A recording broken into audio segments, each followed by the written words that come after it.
Hello everybody, today we're going to be doing a little finds of the day video. Picked up a whole bunch of different things yesterday and well, let's go through them. So the first thing here at our first stop, used building material place, found this ceiling fan. I wasn't sure what it was when I first found it, but it appears to be a tat. So here's the blades. I thought these were interesting. They're metal, but the most interesting part is that they have a flat side to them. I'm guessing for safety or something. As you can see here, it's kind of curled up. Very interesting. So we have the three blades here. They're in very good condition. Of course, we have the motor itself and this kind of canopy here. Hook style mount.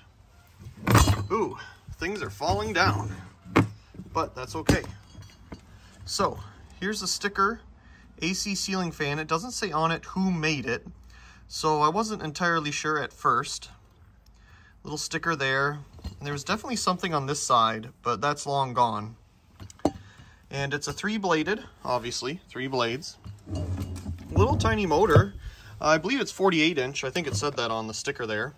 We do have a switch housing, which is nice for an industrial. I don't have to have a separate control somewhere. It does have a tassel on it. Looks like it's a little well used because, I mean, it's falling off the one side, but the tassel's there, and I'm guessing that's original. So let's just move that to the side because this bag here also came with it. So it says read and save these instructions. I'm sure it's one of these models. It probably said it on here again, and I just don't remember. CF2APC. CF2APC. Yep, there it is. Okay. If we turn it over,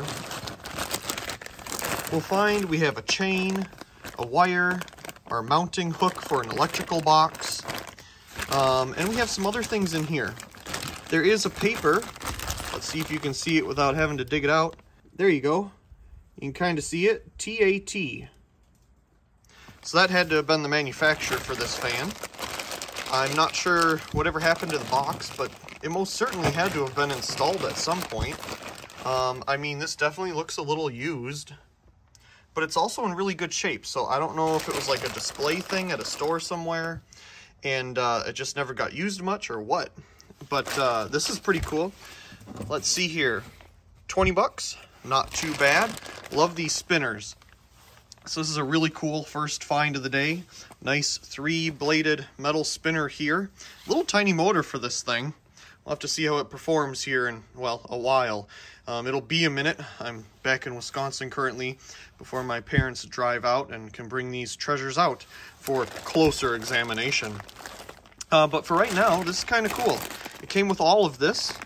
You know, the chain, mounting, hook, all that for the $20. Not too bad. So that was the first find of the day. Secondly, we got some other items here. Now this is pretty cool. This came from an antique salvage place. It's a Sentry floodlight. And as you can see, it has a pretty interesting bulb inside. That's not a standard high pressure sodium. No, that is a Retrofit high pressure sodium bulb. It is made to run on a mercury vapor ballast. Now the interesting thing here is that if we take a look at the sticker, it says 215 watt. This is a 215 watt replacement for a 250 watt mercury vapor ballast.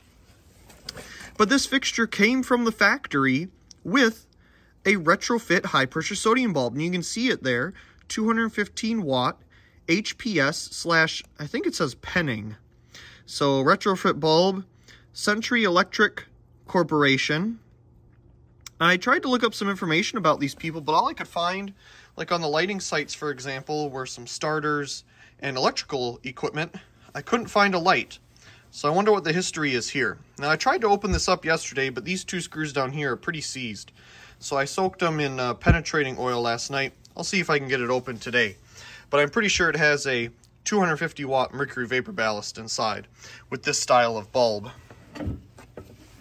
Now, there is one last thing that we can take a look at, because I was able to get the top open a little bit, is this beautiful Westinghouse bulb inside. Now, I'll try to get it to focus. There we go. I think that's the best we're going to get. 215 watt That's hard to read with the camera, but hopefully you can see it on a bigger screen. There's a nice view of the sticker again. Very cool fixture. It's really small and heavy as can be, because I mean it probably has a pretty beefy ballast in there. Interesting that they went with a retrofit style bulb rather than, you know, just straight mercury vapor, or putting high pressure sodium gear in here. So I wonder what the age of this thing is. Had to have been around a transition point. Very cool. It doesn't have the mounting bracket, but that can always be fabricated. Everything else is there. Okay, moving on down here. This thing here, this came from the same place as the ceiling fan. This 30-watt electronically ballasted circle line adapter. It does have everything inside. It has the bulb, the holder for the bulb, and the ballast all in there. And even though it's electronic, the plug for the bulb still has an area for a starter. Now, maybe it has one. I don't know. I have converted a electronic one of these to, how would you say it? Preheat, so it had an electronic ballast with a starter, and it actually worked. But that was a really weird case. It had a resistor in that area, and it didn't work, so I just replaced it with a starter, and that fixed all of our problems. So this is pretty cool. I love finding these older CFLs. Okay, this is going to get a little mixed up by the different places, but that doesn't matter. This came from Habitat, or the ReStore. Just some FS2 starters. Can't pass that up for a quarter. You can always use that. This here's pretty cool. For $7, this little light is a wonderful Rude Lighting floodlight. Oh, not a floodlight. It's a wall pack. I don't know why I can't think of the correct things today, but it's a wall pack. I love these Rude Lighting wall packs. They have a very neat, clear, metal shaded refractor, which you can see here. It even came with a bulb, 70-watt high-pressure sodium. It's complete for $7. That's a pretty good find, I tell you. Love these lights. You know, I think it says on the side of the box here, the model. There we go. Okay, inside of here, we have a 35-watt high-pressure sodium bulb. I did not pay $8. This was $1. And this is a kablooey-proof 100-watt metal halide that I also got for $1. It was not $7. And then, inside of this box, we have a variety of different things. Now, the floodlight and these bulbs, I all got as a bundle. I think it was like $50 or something. But I thought that was a pretty good deal. I've never seen a floodlight like this, especially converted from the factory one like this that came with, you know, a converted bulb, you know, a conversion bulb. That's just so cool. I only have one other fixture like that came from the factory with a high pressure sodium conversion bulb, and that was the Norelco area light. I think I have a video of that on the channel way back. Either way, the floodlight and what's in here was kind of a whole bundle. So let's take a look. Right here, we have a nice old photocell. I have not seen one of them this big in person. So this is really neat. American Electric photocell. Looks like it was installed here 60 something, 67 maybe? I'm not sure. 60s for sure. But yeah, this thing is big. That is cool. Okay, next in here, I'll just keep it over here. It's so dark. The sun helps. Ooh, gotta have a clear bander. Sylvania. Oh, this one's 175 watt. Awesome. 175 watt clear bander mercury vapor bulb. Definitely has hours on it, but I can't pass that up. Maybe you can see the arc tube in there. The sun's very bright, obviously, so it kind of shines through. I'll set that down for a second. And let's move on to the next thing that we can find here. They're all kind of buried, so I got to get them out. Another clear bander. This one is 250 watt. Hey, we can try it out in our floodlight here. That is, if it has the right ballast inside. This one is much clearer and has a different frame inside. It's not really a girder frame. It looks slightly different. Huh. You see that? I mean, it's kind of like a girder frame. It's definitely stamped out of one piece. I can't say I've seen a frame like that before. Is that like a rough service thing or something? The 175 certainly doesn't have that.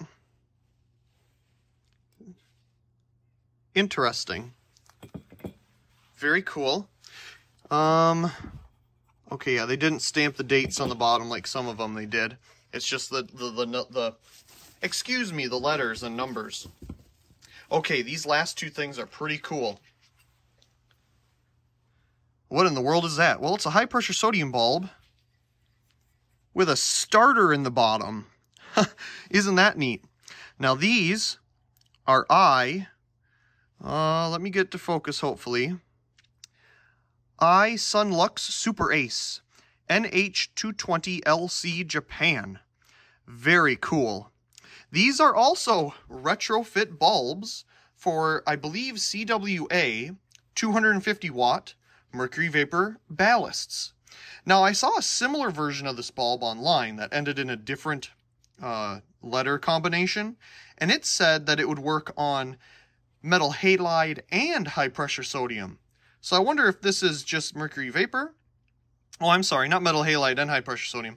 Metal halide and mercury vapor. So I wonder if this is mercury vapor only, or if it can do both. I can't really find a spec sheet online doing quick research last night. But this is pretty cool. Look at that. It has a glow bottle starter in there. Just like a fluorescent. What a cool bulb. Okay, what else do we have in here? I think we have one more thing. It's another one. Same exact thing. Yep, same exact thing. We have our beautiful glow bottle starter in there. Oh, that's just so cool to see. And then this big white thing must be some type of resistor. I mean, it does have solder points on it, so it must do something. I thought maybe it was just a heat shield, but it can't be. There's points soldered onto it, unless that's just to hold it. I'm not sure. Very cool. I mean, there's even etching on the arc tube itself, and you got the little starter wire there that goes around the arc tube to help ignite it. That's just such a unique bulb. I wonder if we'll be able to get them turned on someday with the Sentry floodlight here. Well, anyway, boy, I don't know how to present all this, but here it is. We got a whole bunch of pretty cool stuff. There's way more stuff out there, you know, but the hard part is there's just so much of it. You just can't, you know, collect everything. So I do hope you enjoyed this quick little video going through the finds of the day. As always, I do hope you enjoyed today's video. And if you did, be sure to give it a like down below and leave a comment. I do enjoy reading all of your comments. If you haven't already, be sure to subscribe to the channel for more great videos like this one. Also check out my secondary channel Merkove and subscribe over there for more behind the scenes and alternative content. Of course, check out the other videos here on this screen, and as always, thank you very much for watching.